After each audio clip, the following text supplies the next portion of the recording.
Has been pretty peaceful and calm from everywhere I've been.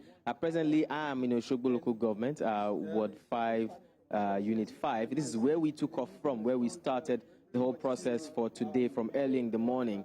As it started very early here, voting has been completed here, and now the sorting has also started early. I believe this is one of the earliest voting centers where sorting actually did commence. Now, I'll step out of the way a little bit so that you can take a look at what exactly is going on here.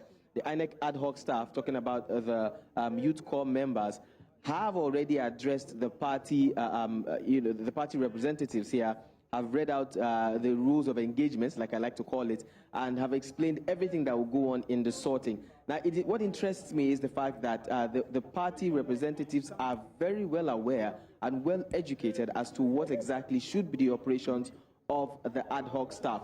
Now, we've seen cases where even the ad hoc staff, I beg your pardon, missed some erroneous voting, and the party agents were quick enough to catch it, like places where there were 2 thumb prints and the ad hoc staff did not see it. The party agents were very quick to identify that. There also was a little bit of discrepancy as to one particular ballot where a thumb print kind of crossed the line.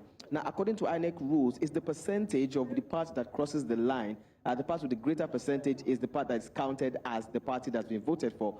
But the party officials here are not having any of that. It took a lot of convincing. The ad hoc staff had to even bring out the rule book to convince them of what is going on. So that shows you that they are well aware and well educated as to what should be going on here concerning the elections. Now, also to quickly wrap up your question, from different polling units we've seen, I was from here, I went all the way to Ede and then back, stopping at different polling units. The representation has been quite good.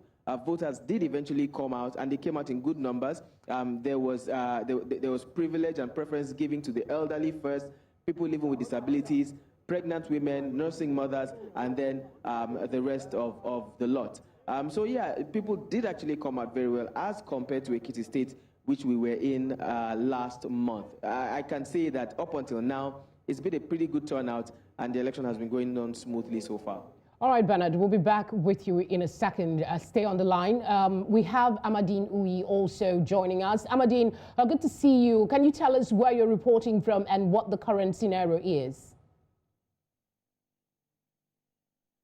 Okay, this is the Tunumola area of Oshogbo, Ward 5, Unit 12.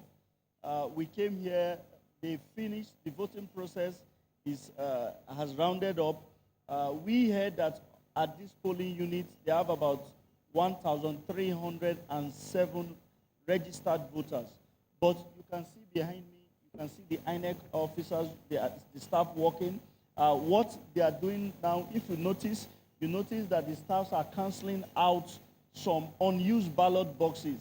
Actually, the process is such that after the voting process, now what the INEC staff, what they do is that they cancel out the unused ballot boxes so they cannot be used or taken to another location.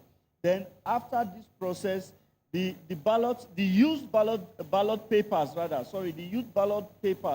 are now sorted where the invalid votes and the valid votes are separated. After that process, then for the valid votes, they are now counted in the presence of the voters who are waiting behind to hear the results.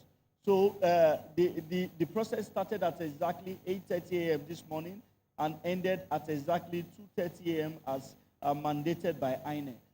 All right, thank you so much, Mbandin. We also have Nii on standby with us. So Nii, can you also give us an update? We have from Bennett, who told us that sorting has commenced in most areas. So while we still try to get Nii while we still try to get Nii back, because he's still trying to have connection issues with Nii, let's still talk to Bennett. We're still looking at the issue of the voting process. Now, a lot of people complained, or rather we saw reports of people complaining that the process was quite slow. So how exactly were the people's reaction to the whole voting process? Well, there were certain polling units that we visited, particularly one in Ede, where people were clearly furious as to how long it was taking them to be able to cast their vote. They complained bitterly, and some even came to meet me to ask what I could do to help enforce, more speedy reactions of the ad hoc staff. Sadly, I'm a journalist here, and I have no rights to tamper with whatever is going on with the elections. But I'm speaking to ad hoc staff. They said that it's just the procedure that they have to follow. The people only need to be a bit patient. So maybe that's the challenge. And I believe that, I did hear one of the gubernatorial candidates also complained that it took him about 10 minutes to eventually cast his vote from the time when he got accredited and then over the time when he eventually did cast his vote. It took him about 10 minutes. So imagine a polling unit that has over 1,000 registered voters who are coming to cast their vote. Multiply 1,000 voters by 10 minutes. My arithmetic is not fantastic, but I know that that's going to take a very, very long time. So clearly, the ad hoc staff or INEC needs to find a way by which, voting time period will be as minimal as possible if they really want the voting process to be seamless and to be as quick as it possibly can. From the visuals we're looking at now, I see there are still people around. Are those voters safeguarding their votes, so to speak? Because there are cases of people voting and going home. What is the current advice? Are people staying back to, make sure that their votes are being counted right, or they're stepping back and allowing the staff do their job? So the advice from INEC was that immediately after casting your vote, everybody should leave the polling unit and leave the voting premises. Clearly, that's not what happened here. And in so many other polling units that we visited, people were staying back to safeguard their votes, to ensure that their votes were safe. Of course, except, in the exception of the party agents, who are the ones you see to my left behind here. They are the ones actually who have been authorized to stay here and monitor what's going on. But of course, people are allowed to come back from 2:30 p.m. when the sorting, collation sorting, and eventually counting commences, which is exactly what happened here at exactly 2:30 p.m. And that's why you are seeing people on my right as well. Most of them are voters who have already cast their votes and have now come back to see, to oversee the process of sorting and then eventually counting. Very few people were here initially. The numbers have continued to increase, and I'm expecting more people to come here to see what's exactly going to go on and how the sorting and counting at this polling unit will turn out. It's the same thing we saw in Ekiti last month, and I expect the same here. All right, Bernard, do hold on for a moment while I get thoughts from Amadine right now. Now, this is concerning vote buying, which a lot of people complain about in the Ekiti election. So what's your take and your assessment so far from the election? Did you see a lot of incidents of that, or that was absent in this election? I think generally, monitoring the elections from morning, we started from Osogbo and we went to another local government outside the state capital. First of all, the voters were enthusiastic to cast their votes because as early as 7 a.m., we had witnessed voters at several polling units who were waiting for the INEC officials to come. We also witnessed security operatives were also in several polling units, also still waiting for the INEC officials to come. Then we also witnessed a lot of patrols by security operatives, and we saw joint collaboration between the Nigeria Police Force, the Nigeria Security and Civil Defense Corps, the Department of State Services, and even the National Drug Law Enforcement agencies. Now, what we observed was that even a lot of them came out to cast their votes, and the atmosphere was relatively peaceful. One cannot take it away from the fact that Osun is a relatively peaceful state. It's very rare to have incidences here. But we observed that from several polling units we had covered, there were no incidences of violence, no ballot box snatching, and whatever. But one thing, like what we noticed when we were outside Osogbo, we observed that the security agencies were also keen to uncover incidences of vote trading, vote buying, and vote selling, of which they were patrolling around the polling booth areas, around the several polling units. But as of this time, in the polling units we had visited, nobody has been arrested for vote buying or vote selling. But right now, we had come back to Osogbo, the state capital, at this polling unit. Like earlier, the process, they are cancelling the votes. After now, sorting will begin.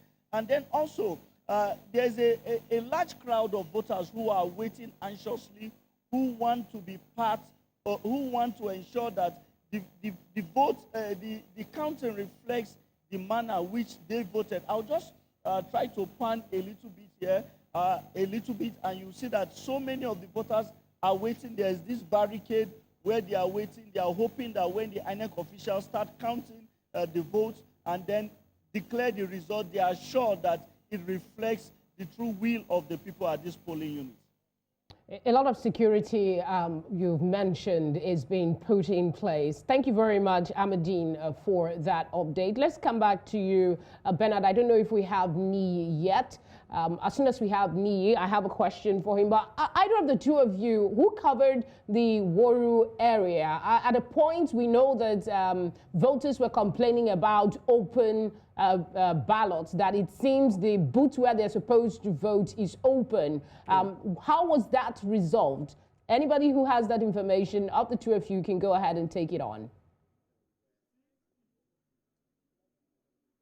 Okay, while we still try to get them, I also saw that report there, and I think the adult staff actually cleared it off and said that it's actually not a secret ballot. I think that was the argument between a secret ballot and open ballot ball, but the voters were actually complaining that they were not comfortable with where the cubicle, where the vote is. Yes, I saw the video. That was the major complaint that they made, but I think they clarified that issue and said that this cubicle, where it is placed, is actually good, and it's actually an open ballot and not a secret ballot. I think that was the major argument between the adult staff and the voters. And it brought me back to what Bennett said, when Bennett said that the ad hoc staff were actually really trained and they had all the rules and regulations for the elections there. So it's actually a plus for the ad hoc staff. Okay, when they come back, I'd really like to get their take on that. So let's bring in Mr. Dada.